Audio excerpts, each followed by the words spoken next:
Comment apprendre à zoomer sur Adobe Premiere Pro? C'est ce que nous allons voir tout de suite. Ok, on se retrouve sur le logiciel.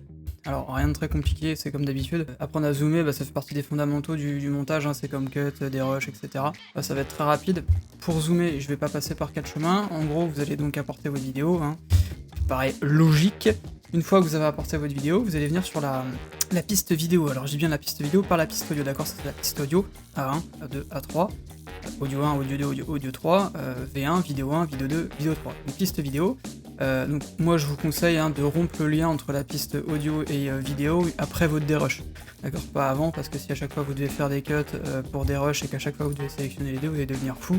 Donc là, hop, une fois que vous avez des rushs, mettons ça c'est ma vidéo finie en fait, elle est finie d'être montée, d'accord. Je veux faire un zoom, je sais pas moi, au moment où il prend la tasse, tiens, c'est un bon exemple. Là je vais venir faire un zoom sur cette tasse. Alors on a plusieurs types de zoom, d'accord. Moi je vais vous montrer le zoom de base, mais vraiment le zoom basique, d'accord. Après pour venir faire des zooms précis, c'est-à-dire si je veux zoomer que ici, ou etc. Là c'est un autre niveau, on verra ça plus tard. Moi je veux juste vous montrer pour le moment avec voilà, vraiment des zooms de base, sachant que tout ce que je vous apprends sur cette chaîne vous permettra d'avoir un niveau avancé, parce qu'en fait c'est que de la logique le montage, c'est du puzzle, c'est du Lego. Une fois que vous savez faire, vous avez la compétence de base, après il suffit juste de réfléchir un petit peu et vous vous rendrez compte que vous arriverez à faire pas mal de choses. Alors mettons, voilà, moi il prend la tasse, il boit au niveau de la tasse et je veux faire un zoom juste ici, ça va être super simple. Je vais venir chercher dans un premier temps le point d'ancrage. Qu'est-ce que c'est le point d'ancrage? C'est, on va dire entre guillemets, je vais grossir le truc, c'est que en fait en gros le point d'ancrage c'est ce qui va dire au logiciel, ça en fait c'est mon point de repère. En gros c'est le point de repère, donc il est juste ici, on va venir rester appuyé dessus, le faire glisser, et là moi je vais l'amener au niveau de la tasse, d'accord? C'est parce que je veux faire un zoom au niveau de la tasse. Donc là en gros mon point de repère je le mets au niveau de la tasse. Ce qui m'intéresse c'est de faire ce zoom finalement au niveau de la tasse, et j'ai pas assez dit niveau tasse, donc je vais redire une dernière fois niveau de la tasse. Voilà, une fois que ça c'est fait, on va venir tout simplement venir donc juste au moment où je veux commencer le zoom, on va dire à peu près par là, d'accord. Ce que je vais faire avant, je vais pas oublier de cut ma vidéo, d'accord, parce que si j'applique pas, enfin si je cut pas avant ma vidéo, tout le zoom en fait va s'appliquer sur toute la vidéo. Je sais pas si vous voyez ce que je veux dire, on va faire un test. Donc pour faire un zoom, on va venir au niveau de l'échelle. Là par exemple, je vais rentrer la valeur, je sais pas moi, 150. Et on voit en fait que le zoom s'est fait au niveau de la tasse, voilà, tout simplement.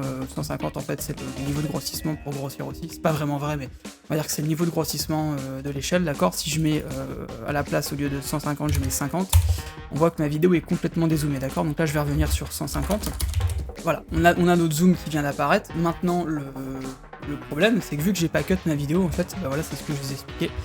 Et bien le zoom en fait est présent dans toute la vidéo, et ça nous intéresse pas en fait, finalement on voulait juste zoom sur la tasse, pardon.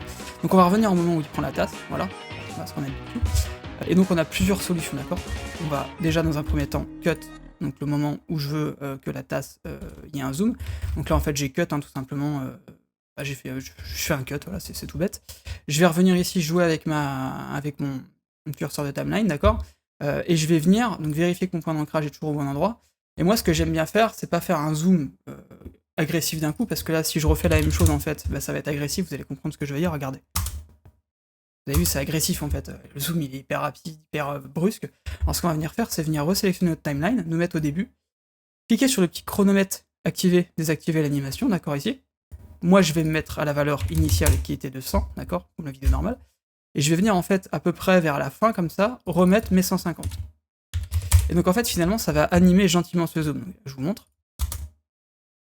Bon, c'est toujours très brusque parce que mon cut je l'ai fait un peu comme un sagouin. On va venir cut un peu plus comme ça, et on va refaire la même chose, on va déplacer hop notre petit chronomètre ici, tac. Et voilà. On a quelque chose, bon là j'ai pas remis la valeur évidemment. Hop, voilà, c'est parce que j'avais appliqué les 150 tout à l'heure ici, je l'ai pas enlevé. Mais voilà ce que ça donne en fait.